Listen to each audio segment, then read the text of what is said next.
Assalamualaikum warahmatullahi wabarakatuh.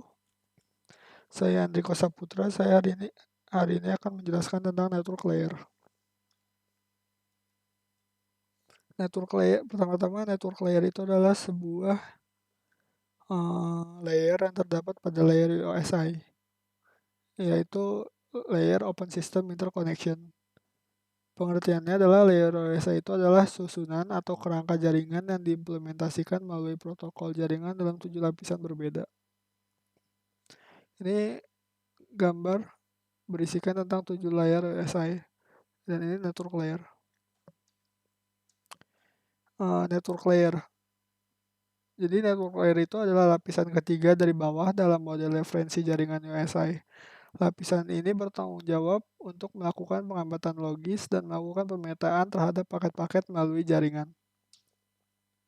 Nah, ini dua fungsi network layer itu ada banyak, dan ini dua fungsi utamanya network layer, yaitu path determination, yang dimaksud adalah menentukan rute yang ditempuh paket dari sumber ke tujuan menggunakan routing algorithm, dan juga yang satunya lagi adalah switching, yaitu memindahkan paket dari input router ke output router. Nah, di sini ada 4 proses dasar pada network layer: addressing, encapsulation, routing, dan decapsulation. Yang pertama itu ada addressing. Network layer harus menyediakan mekanisme pengalamatan end device. Jika potongan data individual akan dikirim ke sebuah end device, maka perangkat itu harus memiliki alamat unik. Pada jaringan IPv4, sebuah perangkat end device yang telah memiliki alamat disebut host. 2. Encapsulation.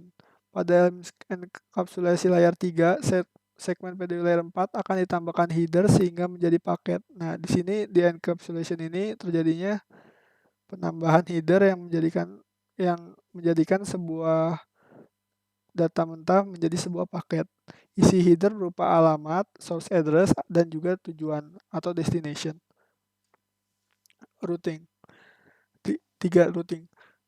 Network layer harus menyediakan layanan untuk mengarahkan paket menuju destination host. Source dan destination host tidak selalu terhubung pada jaringan yang sama, sehingga paket dapat melalui jaringan yang berbeda. Dalam perjalanannya, paket harus diarahkan oleh intermediary device yang menghubungkan atau sebagai penghubung device. Jaringan yang berbeda perangkat ini ialah router yang menentukan jalur terbaik untuk mengirim sebuah paket. Proses pengarahannya disebut routing. Dalam perjalanannya, sebuah paket dapat melewati berbagai intermediary device. Setiap rute yang dilalui paket dalam perjalanannya menuju perangkat intermediary disebut hop. 4. Decapsulation. Paket yang tiba pada destination host akan diverifikasi alamat tujuannya. Jika benar, maka paket akan didekapsulasi dan segmen akan dikirim ke layer 4. Tidak seperti layer 4 yang menangani transport data antar proses yang berjalan pada tiap host, layer 3 mendeskripsikan struktur paket data dan proses untuk mengirim paket tersebut dari satu host ke host lain, tanpa mempedulikan aplikasi apa yang digunakan. Hal ini memungkinkan layer network mengirim paket dan berbagai jenis komunikasi antar host. IP encapsulation adalah proses untuk membuat satu jenis paket data menjadi jenis data yang lainnya. Dengan kata lain, enkapsulasi adalah sebuah proses pembungkusan data. Ini berguna untuk mengamankan data yang dibuat. Proses enkapsulasi bisa terjadi karena protokol bawah mendapatkan protokol di atasnya sehingga data bisa dibaca oleh paket di bawahnya. Nah, ini adalah gambar IP encapsulation, IPv4 lebih tepat nih. Ya, karakteristik IPv4. Jadi IP seri 4 ini, IPv4 ini mempunyai 3 karakteristik. Yang pertama ini connectionless, best effort atau unreliable, dan yang ketiga itu ada media independent. Yang pertama itu connectionless. IP tanpa koneksi, artinya tidak ada koneksi end-to-end khusus dibuat oleh IP sebelum data dikirim. Komunikasi tanpa sambungan secara konseptual mirip dengan pengirim surat kepada seseorang dan memberitahu penerima sebelumnya. Angka tersebut merangkum poin kunci ini. Nih, jadi gini, kalau digambarkan connectionless yang dimaksud. Base effort yang kedua. IP juga tidak memerlukan bidang tambahan header. Mempertahankan koneksi yang sudah ada. Proses ini sangat mengurangi overhead IP. Namun tanpa connection end-to-end yang ditetapkan sebelumnya, pengirim tidak mengetahui apakah perangkat tujuan hadir dan berfungsi saat mengirim paket.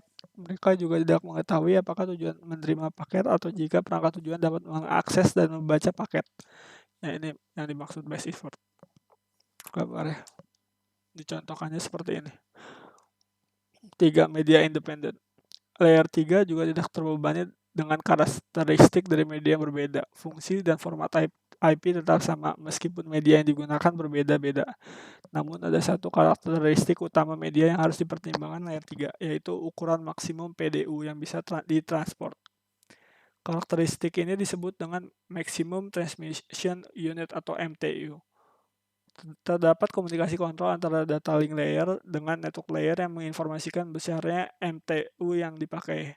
Pada beberapa kasus, sebuah perangkat intermediary, khususnya router, harus membagi sebuah paket besar menjadi paket lebih kecil. Proses ini disebut dengan fragmenting the packet atau fragmentation. Ya, ini gambarnya. Dan ini IP enkapsulasi sama seperti yang sebelumnya. Tapi ini lebih detail pada IPv4 lebih tepatnya. IPv4 paket header.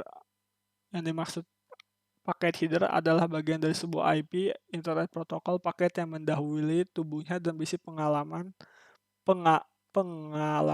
dan data lain yang diperlukan untuk itu untuk mencapai tujuan yang diinginkan.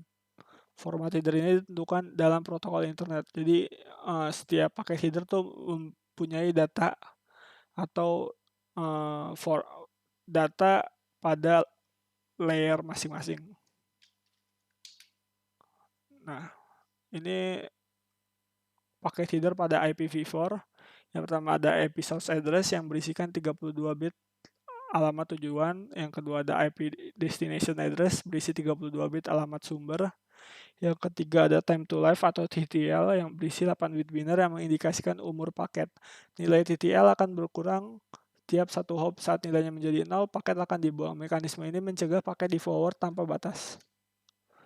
Yang keempat ada type of service atau TOS, berisi 8 bit biner yang digunakan untuk menentukan prioritas data pada mekanisme QoS.